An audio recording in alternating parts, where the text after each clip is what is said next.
We've got an extra special episode today, joined by as every week my I guess podcast intern Jonathan Kanter, former Ambassador Katherine Tai, former USTR, and Becca Slaughter, Commissioner at the FTC. And we've got a real student of the FTC, a former FTC staffer here in Jonathan. So I'm and former FTC intern. and former perfect. And so I want to turn it over to him after I ask one question, which is it's been quite the week, and I just wanted to give you the opportunity to just tell us what happened and just bring us up to speed, and then I'll turn it over to Jonathan. Thanks, Teddy, and thanks to all of you for having me. It's really nice to be here with friends who are such illustrious company. Yeah, it's been a week, not the best week.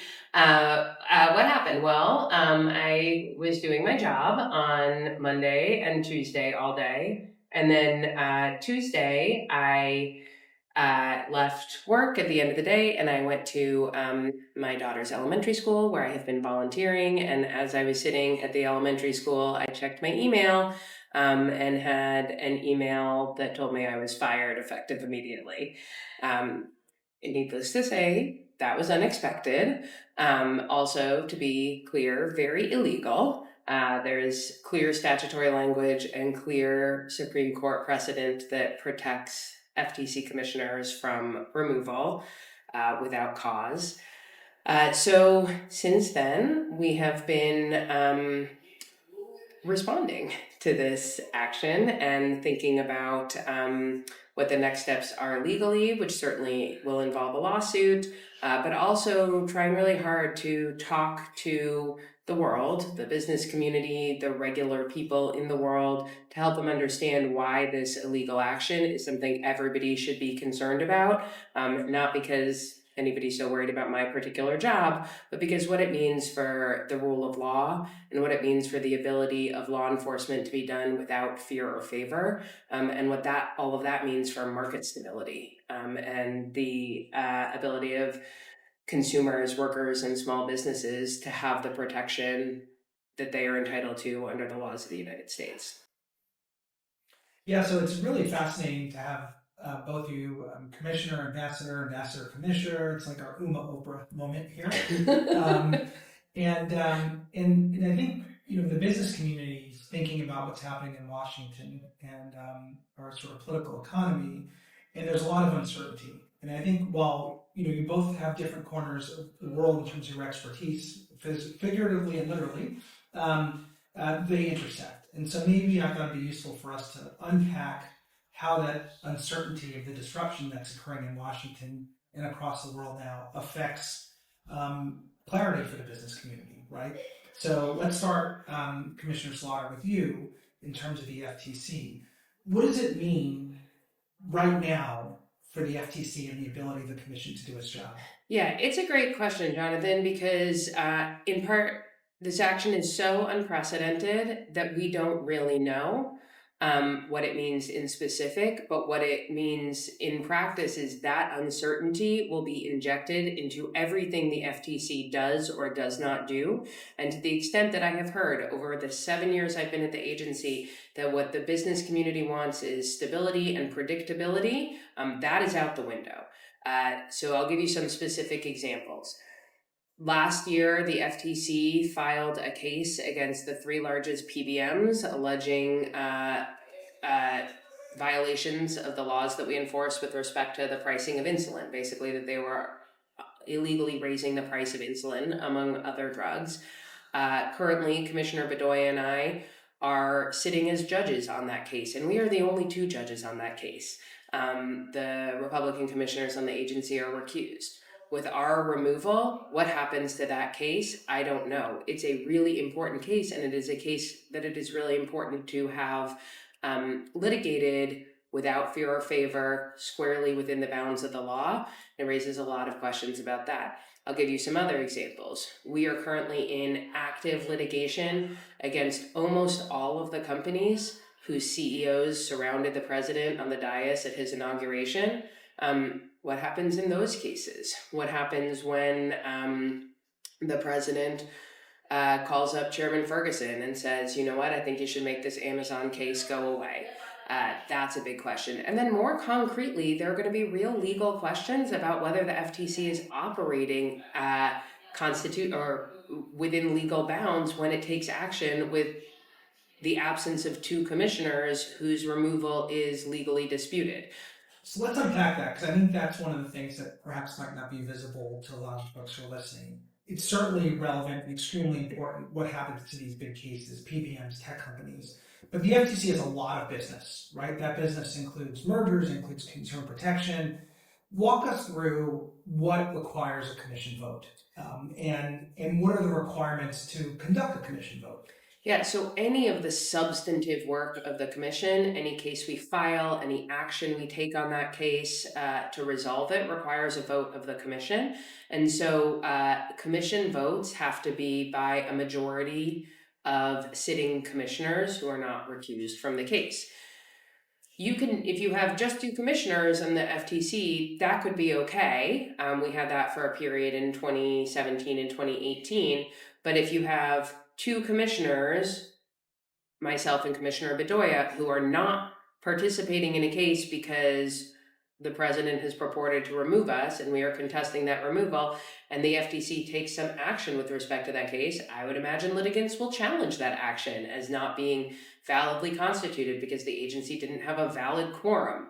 That is an enormous amount of chaos to throw into what should be sort of predictable, rigorous, law-driven enforcement. So to help contextualize this, right now, prior to events of this week, there were 4 commissioners.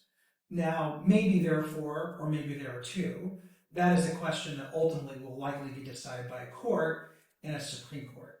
So let's say this goes all the way up to the Supreme Court, and the Supreme Court says that based on the precedent from 1935, removal was inappropriate.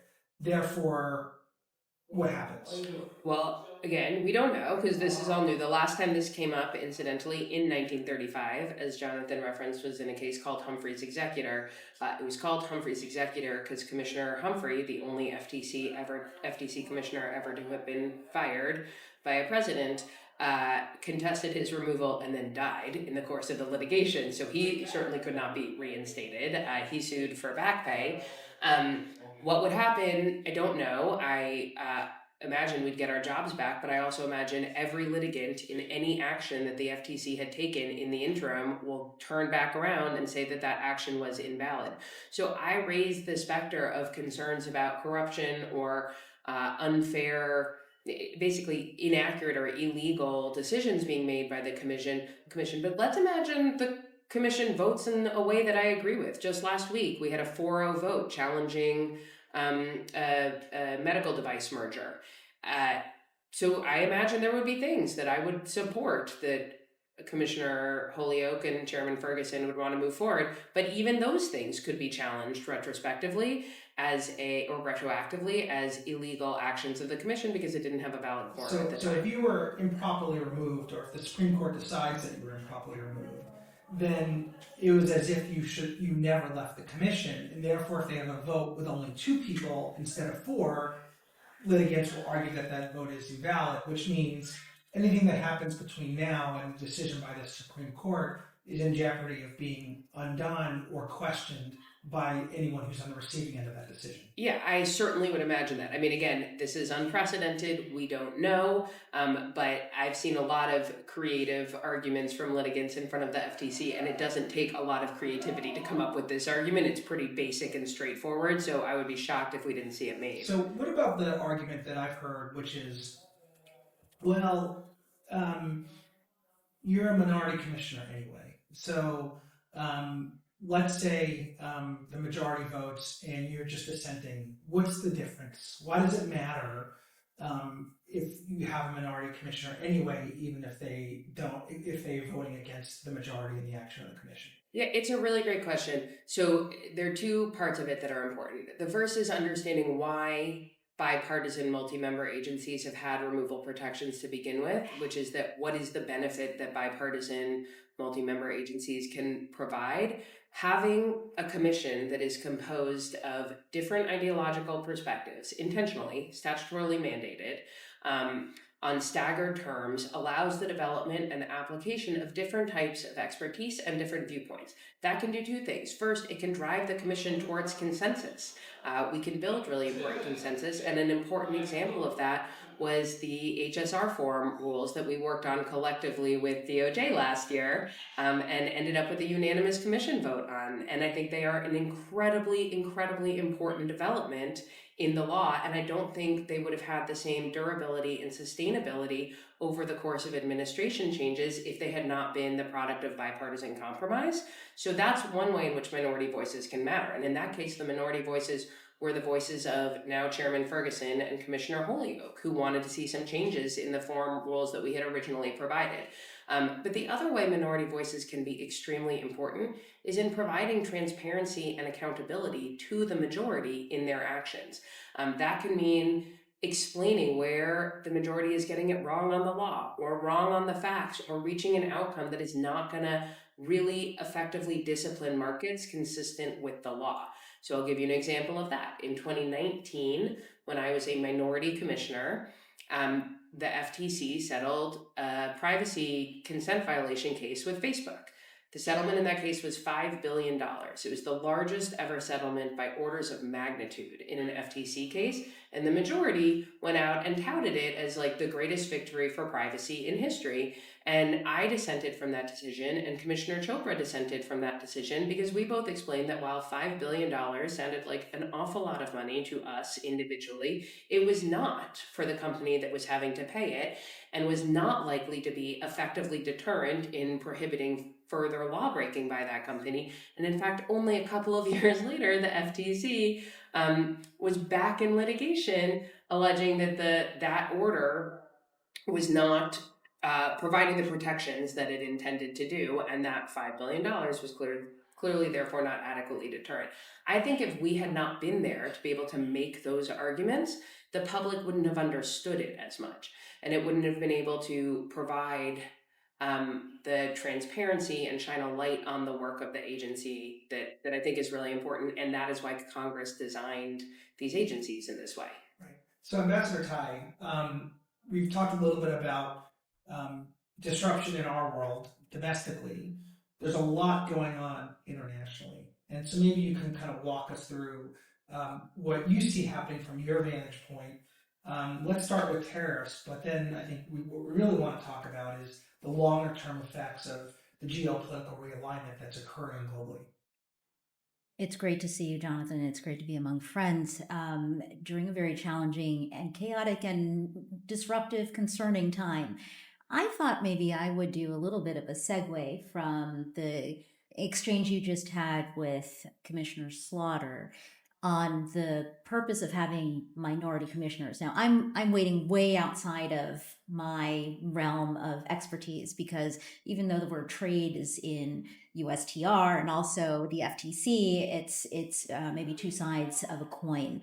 But it occurs to me that listening to Commissioner Slaughter talk about the value of minority commissioner viewpoints, and I promise I'll connect this to tariffs in a moment. It's recognizing that, I think, for each commissioner, maybe in every individual case, you can either vote for or against, yes or no. That feels very dichotomous, kind of like you've got two choices. But the fact of the matter is, it's the principle and the rationale and the perspectives that matter. So it's more than just whether a yes or a no. It's also what's your point of view. And so even though we live in very partisan times, that doesn't mean that there are only ever two options on any particular matter. Now, the connect over to tariffs. The current public debate over tariffs is very, very much boiled down to two different points of view. One is that tariffs are great, they're wonderful, they're the best thing that have ever been invented. And the other one is that tariffs are going to drive inflation, they're going to lead to recession, they're costly, they're dangerous, right? If those are your only 2 points of view, then we're really stuck. The issue from my perspective is we are in need of a more evolved conversation around tariffs. And I think that this is probably also true just in general in the time of the Trump administration, both the previous one and the current one, which is the instinct, especially politically informed instinct, is going to be if they say yes, then we say no. If they say black, we say white. If they say up, we say down, right? And I get that. That's actually a huge part of our adversarial system. It's a huge part of our two-party political system. The problem is that,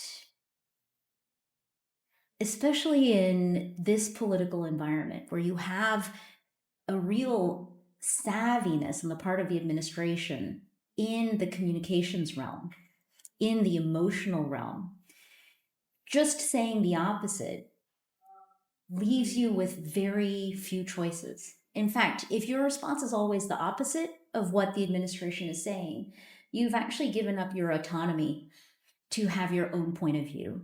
And so I'm going to bring this back to the trade and tariffs conversation.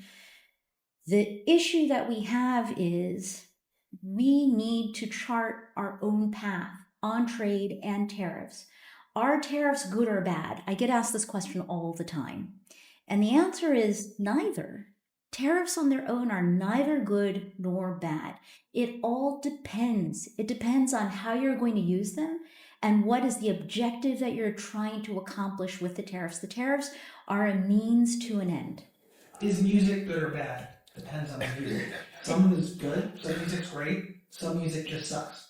Correct. Yeah. I like this music analogy. So, are drums good or bad? Well, it depends. Are you going to play them as part of an orchestra or a band, or are you just trying to harass your neighbor and you're going to play them, as loud as you can at 3:00 in the morning, right? It all depends. So, yes, there's a huge amount of disruption. The Trump administration, this is their signature trademark issue.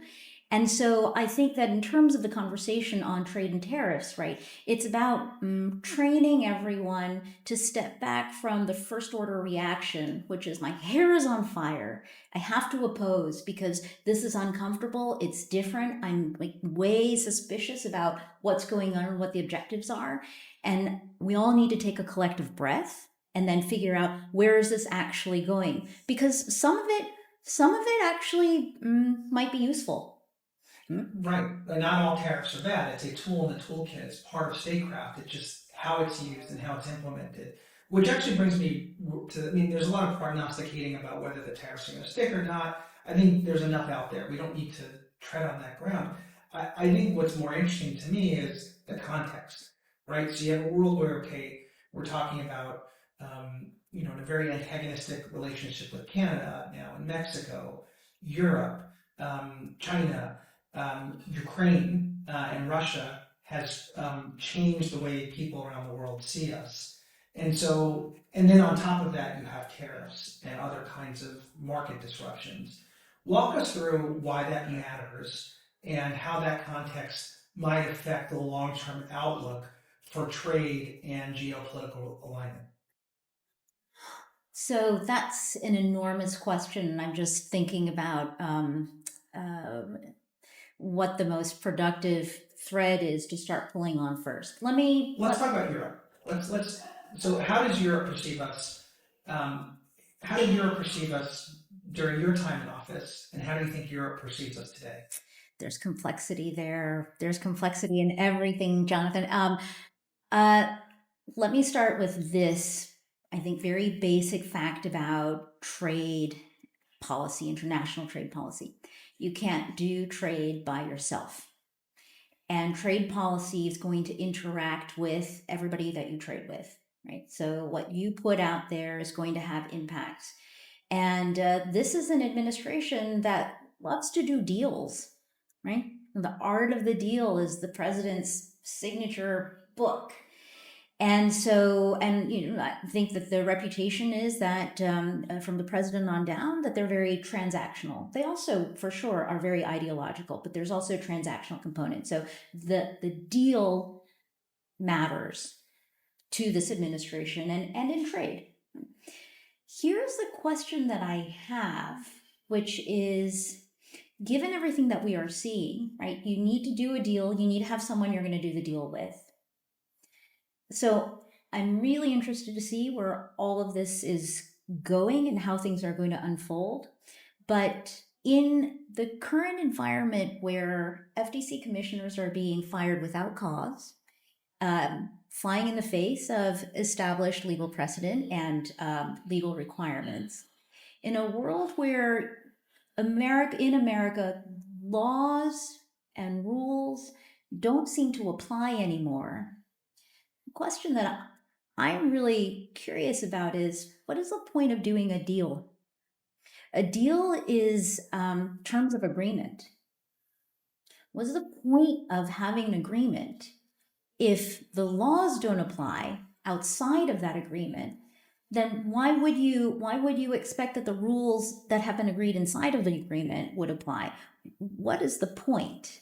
So there's one way to think of this, that there's a difference between two partners coming to an agreement based on mutual trust and a long-term outlook, versus coming to agreement because someone kicked you in the shins and they said, if you want me to stop kicking you in the shins, you got to do a deal now.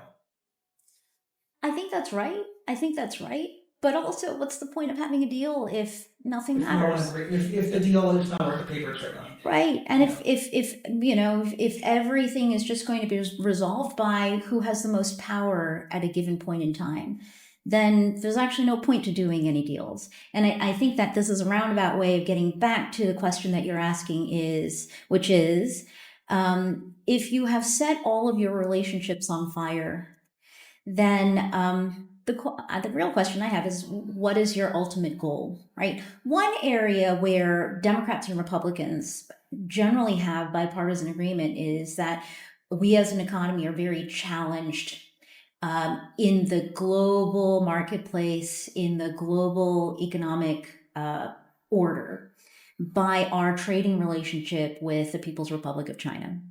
And that there's something that's deeply out of whack here that needs correction and that needs to change.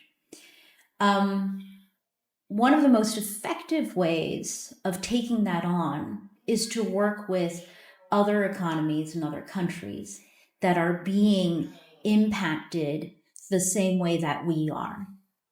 And I think that if you're looking around the world and you're looking at the economies that operate on the same kind of philosophy that ours does, that you would be looking at the economies that make up the European Union. You would be looking at the Canadas. You would be looking at the Mexicos.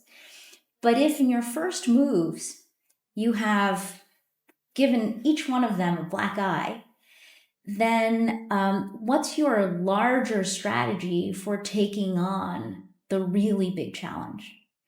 So I think that from my perspective, I think that there are ways in which I understand what it is that we're trying to tackle on behalf of the United States, but I would say that the tactics, they're obviously not, their tactics are challenging. So is there a risk then, as we're seen as a less reliable trading partner or a more difficult one, that other countries might realign to depend more on one another, or frankly depend more on China?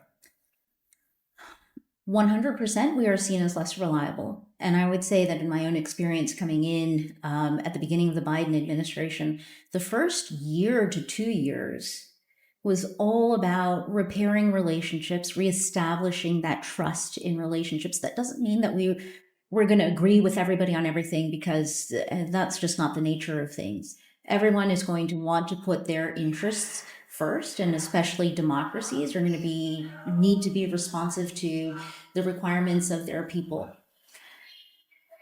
But the damage that was done in the first Trump administration took a lot of effort to repair. And I would say that even over the course of those 4 years, once you've introduced that kind of distrust into a relationship, this is true of just ordinary human relationships, right?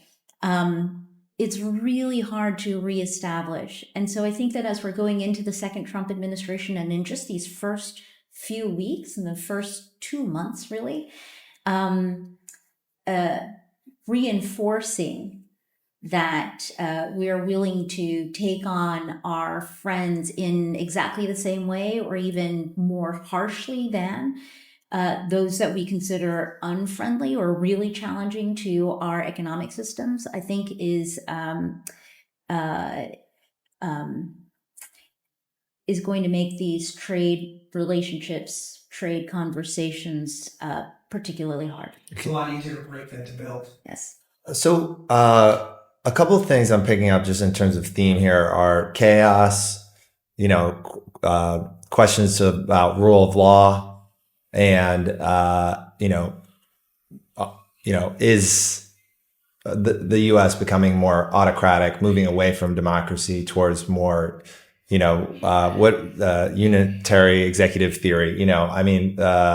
So these three things, right? Chaos, rule of law, and democracy. I want to take a second just to think about this from just a Wall Street perspective, and then we can take another perspective. Because from a Wall Street perspective, they hate all three of those things so much being challenged. From my experience, I've been, dealing with Wall Street one way or another for 20 years, basically. They don't like any of those three things. I wanted to ask you both, have you seen any response from Wall Street? And, obviously you've got an issue in court about the Fed being intertwined with this Humphreys executive thing. So maybe first, Commissioner Slaughter and then Ambassador Tai, would love your thoughts. Yeah, it's a great question, Teddy. I think you're hitting the nail on the head. I want to also pull back in something really important that Ambassador Tai talked about, which is having nuanced and sophisticated reactions to policy changes in both trade and antitrust. There has been a real important material challenge to the established way of thinking of the last 40 years, and that challenge has been bipartisan. There has been opportunity for real engagement across the aisle on some of these important issues. And one of the things I didn't mention about the value of minority commissioners that Ambassador Tai reminded me of is we are not actually always knee-jerk partisan aligned. The FTC's first competition case against Meta that we filed at the end of the first Trump administration was a 3-2 vote, where the vote was the Republican chair, myself and Commissioner Chopra voting yes to file the case, and the two other Republicans voting no. And I think that kind of realignment can happen in an important way if it is done with nuance and sophistication. And that is another value of having a bipartisan commission where there's lots of opportunity to work together. And then on the other side, where you just have chaos, not only does it undermine the ability to do thoughtful, sort of fact-driven, intellectually rigorous work that examines how we have been doing things and whether it continues to be the right way to do it, it also just injects uncertainty into markets in a way that is extremely concerning. So one of the points I've been making is that the same constitutional protections that prohibit my removal without cause, the same principles are those that prohibit Jerome Powell's removal without cause. The independence of the FTC and the independence of the Fed are not that different. And so to the extent that markets are worried about predictability and stability, they should be very worried about the attempt to remove myself and Commissioner Bedoya and what that means going downstream. What we've seen so far from the chaos is, I think, exactly what you predict. There was a huge assumption that deal volume would explode at the beginning of the Trump administration because they would be more lax with respect to antitrust enforcement, and we have not seen that. And I don't think it's because there's an expectation of really aggressive antitrust enforcement, although there's a possibility of that.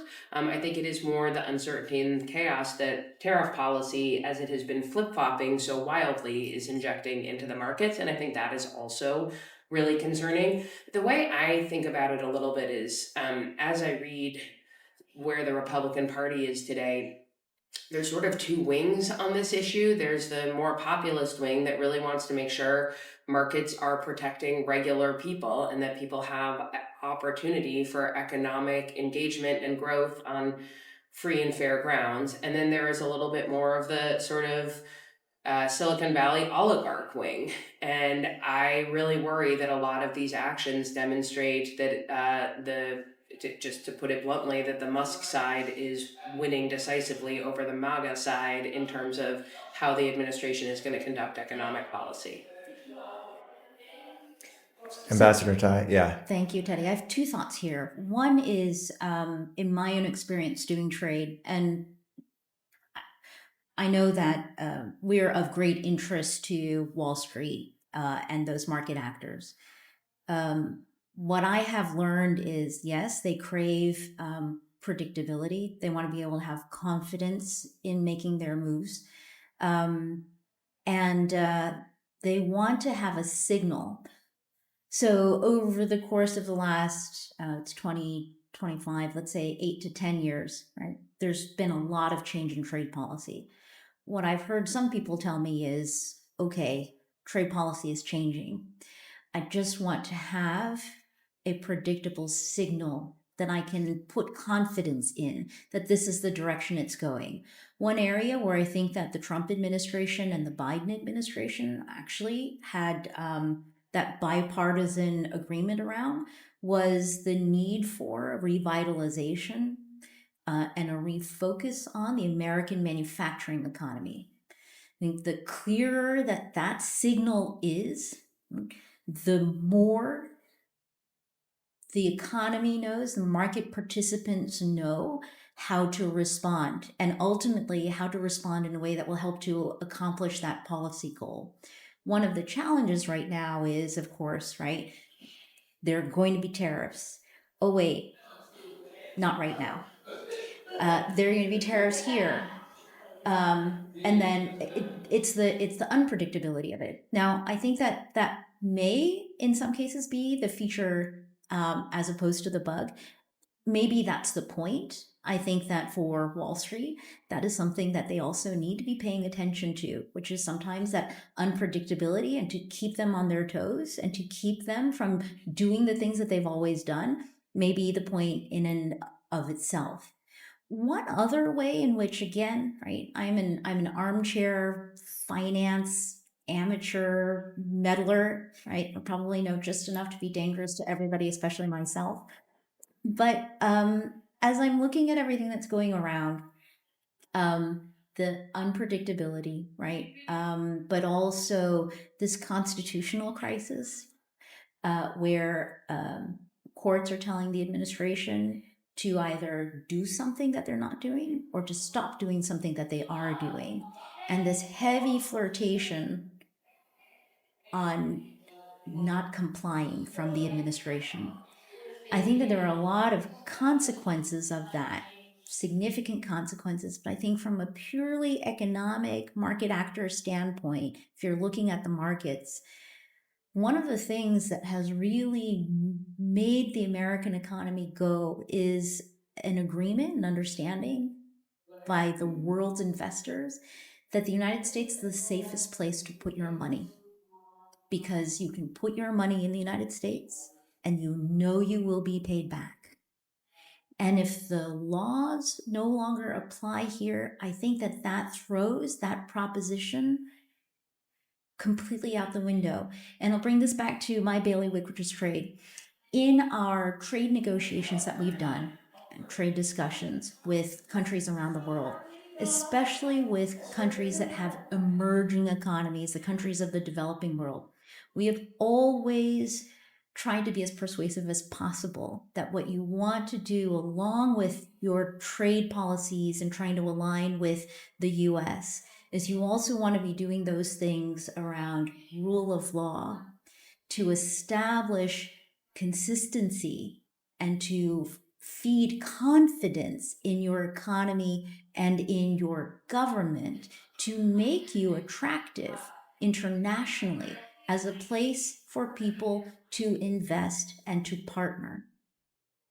We have always seen that as our superpower. If that goes out the window, I think that those fundamental propositions and those lessons that we have been trying to impart to others, we're going to have to start all over and figure out how to impart those same lessons to ourselves. Can I? So this brings up so many things that I'm super interested in. You know, the U.S. dollar being the reserve currency, the strength of the dollar, and what's going on in Europe right now. Germany just relaxed its borrowing. The EC is allowing for defense spending, relax their borrowing rules. And you're seeing Wall Street get pretty excited about the European stock market. You've got buy European policies, and at the same time we're doing tariffs, but we're also the Trump administration is trying to be pretty I think austere, right? Cut back on spending. So we're seeing a look, and if you're going to be successful in revitalizing an industrial sector, it just seems to me that Germany is, at least from a financial, if you just looked at what Wall Street's getting excited about, they're attracting investment in new manufacturing, new infrastructure, all of a sudden, with just really two policy changes, one, a spending initiative, and the other, a buy European proposal. They're not even talking about tariffs. So what could, I guess, what could Trump be doing? And like, do you see this inevitably needing to change if that's ultimately the goal, or do you see it crashing and burning? I mean, that's maybe too hard of a prediction to make, but would love to just get your sense of how everything's how all of this kind of fits together and where the capital is going and who's being successful, at least initially, with their policy ideas. I love this conversation that we have going on today because it's cross-disciplinary, which allows each one of us within our zones to be able to share and then allow us each to go a little bit outside of our areas to try to make the connections. I think that, Teddy, this is an idea for you for another podcast that you might do. If your podcast intern is willing and the commissioner is willing to come back, is I feel like we should make sure at the table that we also have someone who is really fluent on tax and someone else who is, very, very fluent on the financial pieces of this.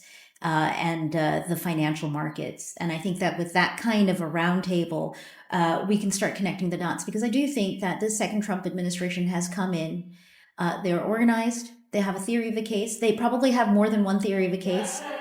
And so, with every administration, there's always a push-pull in terms of the coalition you put together. But I think that there is something very, very big going on in terms of that focus on the trade deficit that we have.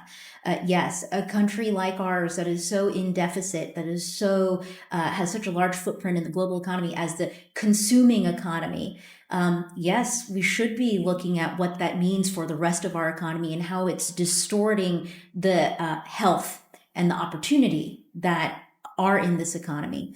The trade deficit, right? I think, and the current account, all of these things also link up with the dollar and the monetary policy.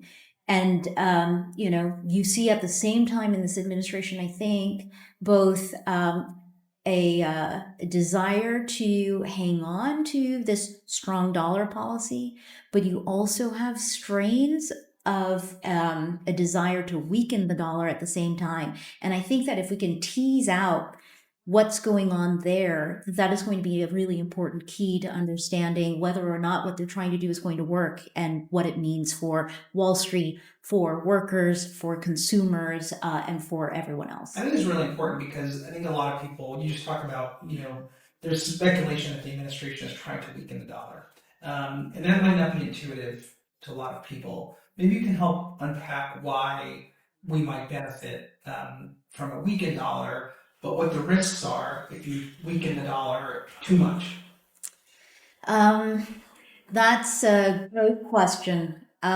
I think that when you do trade long enough, inevitably you start moving out of strictly the trade world because you realize everything is connected. In very, very simple terms, we have had our eyes trained on trading partners who have currency practices that are challenging for us. Because we do have such a strong dollar, have consistently had a very, very strong dollar policy. We're also the reserve currency, right? So that means that there's less flexibility there. Macroeconomists have said very famously that in 5 seconds of currency manipulation, you can undo 10 years of trade policy. It's that much more influential in terms of these flows of capital and goods, right? So when you devalue your currency, it makes your exports cheaper and encourages those exports to the rest of the world. For an economy like ours, where I think that exports are between 10 and 12% of our entire GDP. So is it buying power versus selling power? The stronger the dollar is, the easier it is to sell things abroad. The weaker the dollar is, the stronger the dollar is, the easier it is to buy things abroad. That's right. The weaker the dollar is, the easier it is to sell things abroad. So wouldn't it seem that you want to, if you're going to weaken the dollar, which again, you have to be very careful not to do too fast, you want to do it after you've invested in your manufacturing, so you have more stuff to actually sell abroad, which we don't have right now.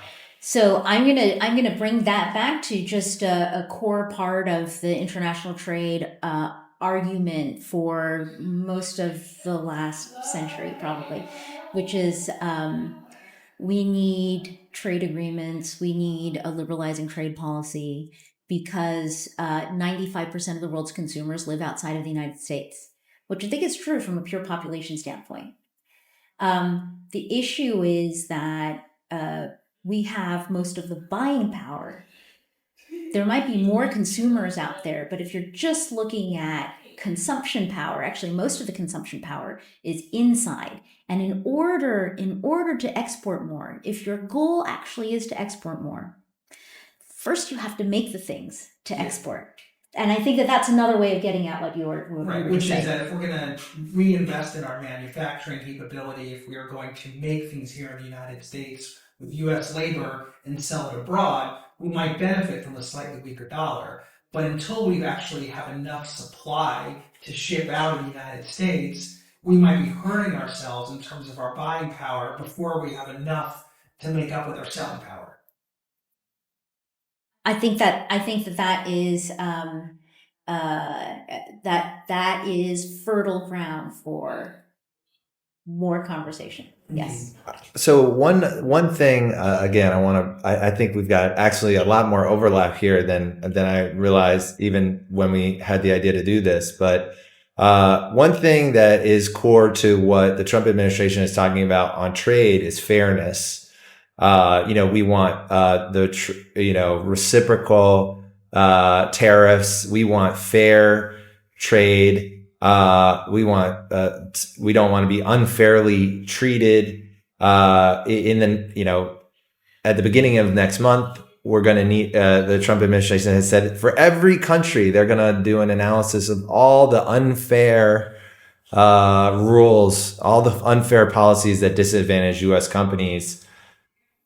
That seems like a tall order to me. I imagine Commissioner Slaughter has some thoughts on how difficult it is to understand what is fair or unfair in a very specific individual market, let alone every single market in the entire world. So how realistic is it that we're going to get some kind of legitimately useful analysis of fairness in trade policy? I mean, it's a leading question, but I'm struggling with this myself. Well, look, I think it's an important question to ask. Are things fair? It is a question that our law requires us to ask frequently. I do not know that when President Trump says that's not fair, he is using the term the way the law uses the term. And so I don't know what it means other than he doesn't like the thing that he's talking about. I think understanding whether the sort of legal requirements of fairness, which are real, are being applied, even just domestically within the US market, is really important. One thing to keep a close eye on is whether the Republican Federal Trade Administration will keep the unfair methods of competition Section 5 policy that we promulgated under Chair Khan in the last few years. Section 5 of the FTC Act prohibits unfair methods of competition. It doesn't define that with much more specificity. And so we put out a policy statement that laid out very clearly, based on the text, structure, and history of the statute, how markets should understand that term. I think having that specific legal grounding is really important to understand fairness. And I think going back to what Ambassador Tai was saying, all of these policies, in a way, can be understood, at least in the abstract, as being about fair competition. How are US businesses going to be able to compete fairly on an international and domestic level? Are we going to have healthy, competitive markets where dynamism and opportunity to enter and grow is what is prioritized? Or are we going to have concentrated markets where bloated incumbents are ruling the land and also creating massive risks in terms of supply shortages, national security vulnerabilities? And that's the thing that I worry about if this concept of fairness is not applied with the kind of rigor that I think the law requires. I can't resist, Beck, but you just had a major Freudian slip that goes to the darkest Ooh, what did I moment, do? which is you said Federal Trade Administration Oh, instead of Federal Trade Commission. well, that I said the Trump Federal Trade. You said the Federal Trade Yeah. Administration. Yeah, well, first of all, I will confess, I have not gotten a lot of sleep this week. It's been a little bit No, chaotic. it was- But I it was- also think it is true that I'm worried. It was kind of funny. I am because it reflects what's in my brain, which is a concern that an agency that has operated fiercely to take on monopolists and corporate lawbreakers for 100 years without fear of commissioners getting fired for failure to do a favor for the president's friends is going to be hobbled into an arm of the administration that has demonstrated itself already to be prioritizing personal and political grievances over the impartial administration of the law. I think that's something that everyone in all markets should be really concerned about. Honest businesses should be really concerned about. Competitors of any of the president's current political allies should be really concerned about. And so, yes, Freudian slip, but reflective of the underlying concern about how power is being exercised. Can I just weigh in a little bit? I will confess I don't sleep very well either. And the other morning, it was still dark outside, I did a little bit of reading on the World Wide Web. And my reading took me to the history of the FTC and when it was founded. And I don't remember the exact date, but it's in the 1910s. Okay. And that's a very interesting time period because that tells me that the FTC was created and it required an act of Congress, and those are never easy. It was created in response to something that was probably a huge crisis, and that crisis probably came out of the Gilded Age. And I think that the Gilded Age has been on my mind for obvious reasons, but also from the perspective of trade policy, because of this link that we're hearing the administration make between these tariffs, one of the justifications for the tariffs and the broad across the board tariffs on everybody as a source of revenue to fund the government, and the link to the tax cuts. And as you connect those dots, suggesting that these tariffs are going to be used to raise revenue, to substitute in for the revenue that for the last 100-some years has been collected through the income tax structure. And so this has led me to do a little bit more of the reading about when the income tax was created as part of the 16th Amendment. And I think that date was 1913. And again, in response to the gross inequalities in American society, that manifested during the Gilded Age. So the introduction of the income tax to allow people to pay their fair share according to where they are in the economy and how much of a burden fairly they should be asked to contribute and to shoulder, right, to the creation of the Federal Trade Commission. I think that there is a strand of the story that goes to the Triangle Shirtwaist Factory fire and the history of DOL.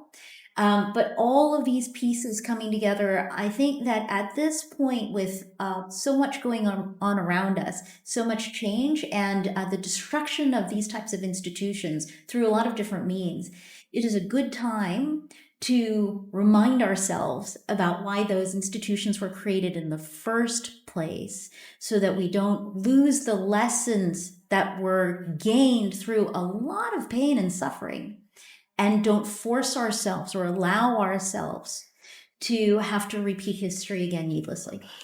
Maybe That's right.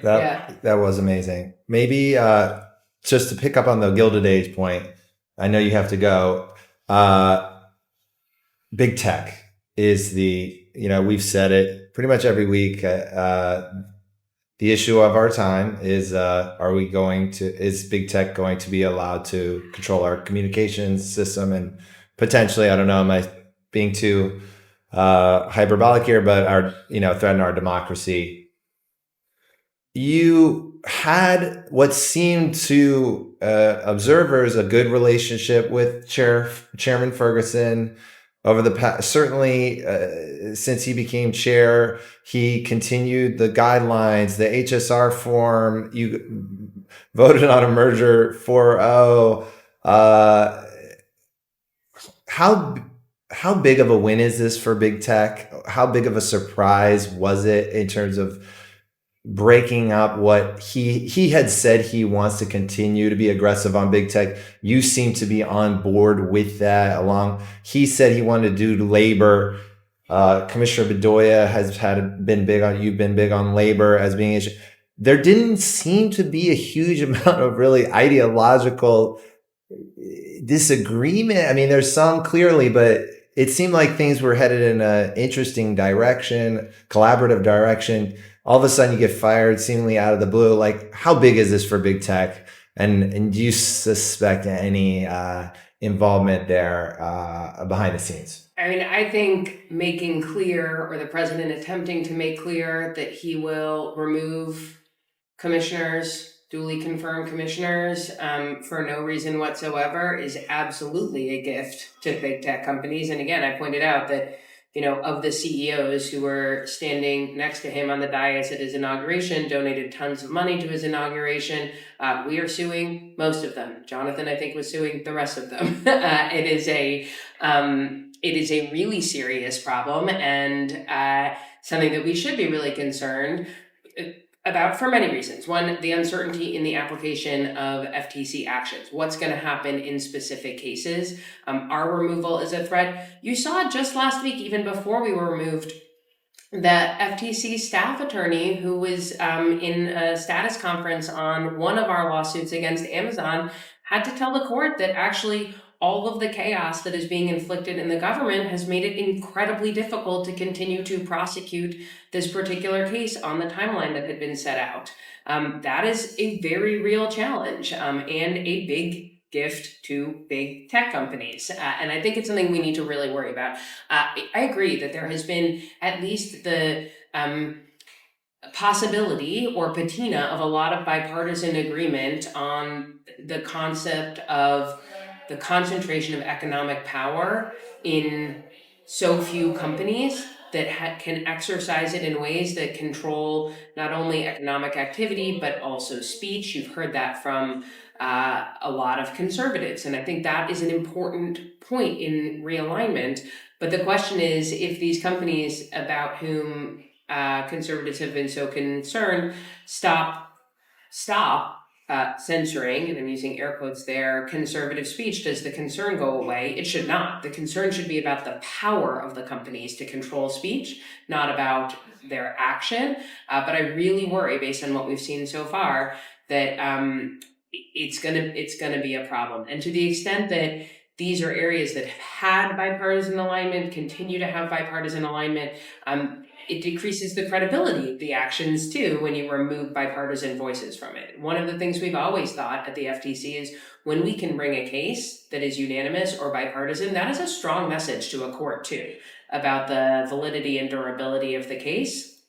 And so I really worry about it on a number of metrics, and we'll be watching really closely how each and all of these litigations proceed as we contest our removal.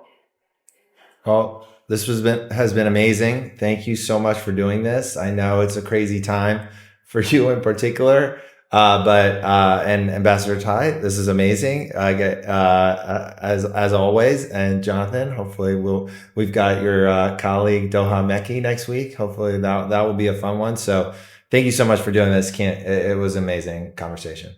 Thanks for having us. Thanks.